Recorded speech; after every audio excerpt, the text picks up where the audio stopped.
Hi friends, welcome back to our channel. India versus New Zealand one day series ఇప్పుడు రసవత్తరంగా మారింది. వడోదరలో జరిగిన ఫస్ట్ మ్యాచ్ లో హోరాహోరీగా పోరాడి గెలిచిన మన టీమిండియా ఇప్పుడు సిరీస్ కైవసం చేసుకోవడానికి రాజ్కోట్ చేరుకుంది. ఈ వీడియోలో మనం second one day match preview, pitch report మరియు ప్లేయింగ్ 11 లో ఎవరికి ఛాన్స్ ఉందో చూద్దాం. ముందుగా వెన్యూ గురించి మాట్లాడుకుంటే ఈ మ్యాచ్ రాజ్కోట్ లోని నిరంజన్ షా స్టేడియంలో జరగబోతోంది. ఈ స్టేడియం బ్యాటర్లకు స్వర్గధామం అని చెప్పొచ్చు. ఇక్కడ ఇప్పటి వరకు జరిగిన 4 వన్డేల్లోనూ మొదటి బ్యాటింగ్ చేసిన జట్టే గెలిచింది. చేజింగ్ చేసిన వాళ్ళు ఒక్కసారి కూడా గెలవలేదు. ఇక్కడ యావరేజ్ ఫస్ట్ ఇన్నింగ్స్ స్కోర్ వచ్చేసి ఏకంగా 322 పరుగులు. అంటే ఖచ్చితంగా ఇది హై స్కోరింగ్ గేమ్ అవుతుంది. టాస్ గెలిచిన కెప్టెన్ ఖచ్చితంగా బ్యాటింగ్ తీసుకునే అవకాశం ఉంది. ఒకవేళ ఇండియా ఫస్ట్ బ్యాటింగ్ చేస్తే 350+ స్కోర్ ని మనం ఎక్స్పెక్ట్ చేయొచ్చు. ఇక్కడ పేసర్స్ కంటే స్పిన్నర్లు చాలా కీలక పాత్ర పోషించే అవకాశం ఉంది. 11 నుండి 40 ఓవర్ల మధ్యలో స్పిన్నర్ల గేమ్ ని మలుపు తిప్పగలరు. ఈ స్టేడియంలో గత మ్యాచ్ లో చూస్తే స్పిన్నర్లు ఇక్కడ 44% వికెట్లు ఎక్కువ పడగొట్టారు. సో మిడిల్ ఓవర్ లో వికెట్లు కాపాడుకుంటూ ఫస్ట్ 10-15 ఓవర్లలో అటాకింగ్ ఆడడం చాలా ముఖ్యం. 320 పరుగులు కనుక బోర్డు మీద పెడితే డిఫెండింగ్ చేసుకోవడం చాలా ఈజీ అవుతుంది. ఇక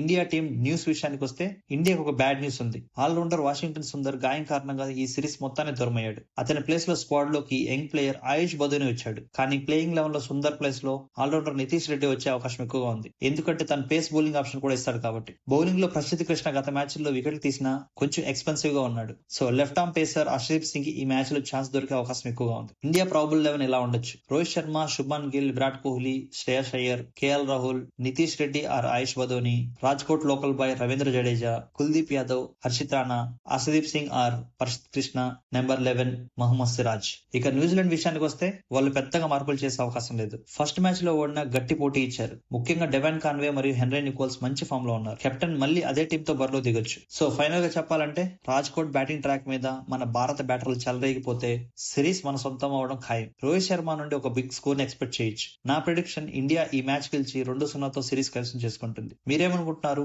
ప్లేయింగ్ 11 లో ఎవరికి ఛాన్స్ ఇవ్వాలి? కింద కామెంట్ చేయండి. వీడియో నచ్చితే లైక్ చేసి సబ్స్క్రైబ్ చేసుకోండి. Thank you for watching.